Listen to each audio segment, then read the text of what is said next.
بسم الله الرحمن الرحيم. اللهم صل على سيدنا وحبيبنا ونبينا ومولانا محمد وعلى آله وصحبه وبارك وسلم. رضيت بالله ربا وبالإسلام دينا وبمحمد صلی اللہ علیہ وسلم نبیا ورسولا. معزز ناظرین، السلام علیکم ورحمۃ اللہ وبرکاتہ. آج انشاءاللہ العزیز ہم آپ کے سامنے بندہ مومن سے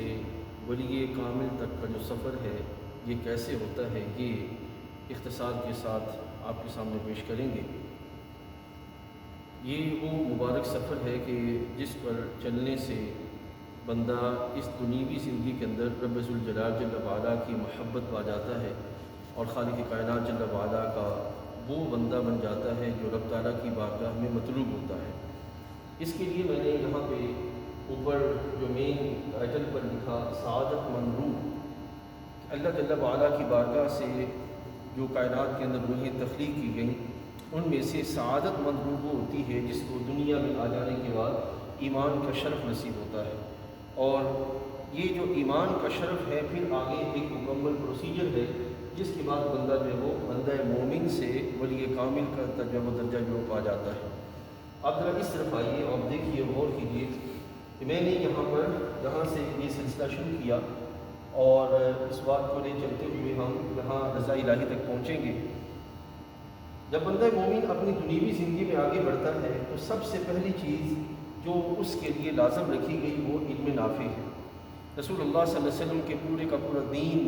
علم نافع پر مبنی ہے، اور غیر نافع جو علم ہے اس سے نبی علیہ السلام نے نجات کا اور اس سے بچنے کا، اس سے جو ہے وہ اللہ کی بارگاہ سے دعا مانگنے کا حکم دیا کہ اس سے جو ہے وہ بچا جائے. علم نافع کی وجہ سے بندہ جو ہے وہ جب اپنی زندگی میں آگے بڑھتا ہے تو دو اوصاف انسان کی مومن کی زندگی کے اندر پیرلل چل رہے ہوتے ہیں، مسلسل چل رہے ہوتے ہیں. ایک ہوتا ہے تقویٰ اور ایک ہوتی ہے اس علم نافع پر عمل میں استقامت. یہ دو چیزیں جو وہ چل رہی ہوتی ہیں. تقویٰ اس لحاظ سے کہ جو علم نافع میں نے حاصل کیا اس سے غیر کوئی عمل نہ ہو، طبیعت میں، عمل میں، خواہشات میں، نظریات میں، جملہ معاملات کے اندر غیر کوئی عمل نہ ہو، اس کو جو ہے وہ تقویٰ کہتے ہیں. اور اسی تقویٰ کے بعد میں استقامت کا پہلو جو وہ چلتا ہے. اسی کو فرمایا گیا وَكَانُوا يَتَّقُونَ اور اسی کو فرمایا گیا ثُمَّ اسْتَقَامُوا. اب یہ جو تسلسل ہے اس کے سبب معزز حاضرین طبیعت میں ابتداءً میلان پیدا ہوتا ہے رب ذوالجلال جل وعلا کی طرف، اور یہ میلان بڑھتے بڑھتے پھر محبت کا درجہ پا جاتا ہے. یہ انسان کی زندگی کے اندر یہ کیفیت ہوتی ہے کہ بندہ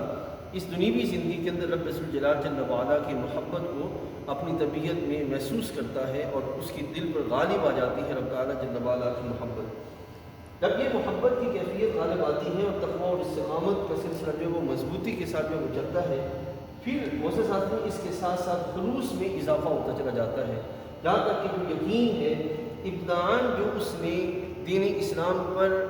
یقین رکھتے ہوئے ایمان قبول کیا، تو جب یہاں بڑھتے بڑھتے اس پر عمل کے ساتھ ساتھ استقامت کے باب میں آگے بڑھتے ہوئے ایک وقت ایسا بھی آتا ہے کہ وہ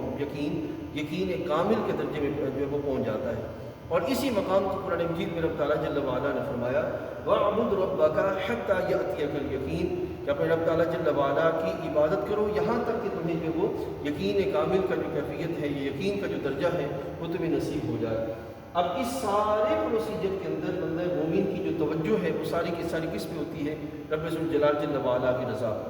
الہی کے چاہنے پر جو متوجہ ہوتی ہے. اب معزز حاضرین جب یہ کیفیات پیدا ہوتی ہے نا، خلوص اور یقین کامل اور رضا الہی پر توجہ جو ہے وہ مضبوط ہو جاتی ہے اور محبت کا سلسلہ دل پہ غالب آ جاتا ہے، تو یہی وہ مقام ہوتا ہے جس مقام پر رب ذوالجلال جل وعلا بندے کو اپنا محبوب بنا لیتا ہے. اب جب یہ کیفیات ہو جاتی ہیں تو پھر بندے کی برکات جو ہے یہاں بھی ظاہر ہو رہی ہوتی ہیں، لیکن جب بندہ اس درجے پہ پہنچتا ہے تو پھر اس پر بندے کی برکات جو ہے وہ دنیا میں صحیح طور پر جو وہ ظاہر ہوتی ہیں، غالب ہوتی ہیں. اب معزز حاضرین سوچیے ایک بندہ مومن جو ہے وہ اس طرز عمل پر جب زندگی گزارتا ہے جو چند ایک میں نے آپ کو عرض کی ہیں، اس کا پھر ساتھ ساتھ نتیجہ یہ نکلتا ہے کہ اس ایک بندے کے علم اور عمل کی برکت سے اللہ تعالیٰ اسلام کو عملی طور پر احیاء کا درجہ جو ہے وہ عطا فرماتا ہے. تو یہ ایک مختصر سا جو آپ کو میں نے سفر آپ کے سامنے رکھا کہ سعادت مند روح اس دنیا میں آ کر ایمان قبول کر لینے کے بعد ولی کامل کے درجے پر اس طریقے پہ چلتے ہوئے پہنچتی ہے، اور رب ذوالجلال جل وعلا کا فضل جو ہے وہ نصیب ہوتا ہے۔ اسی چیز کو سامنے رکھتے ہوئے آپ جملہ اولیاء کاملین کی زندگی کو بھی دیکھ سکتے ہیں، اور آپ اپنے لیے بھی زندگی کی چوائس کر سکتے ہیں کہ کس طرح ہم نے کون سے طریقے کو سامنے رکھتے ہوئے اپنی زندگی کو گزارنا ہے۔ اللہ تعالیٰ جل وعلا ہمیں سمجھ و عمل کی توفیق عطا فرمائے۔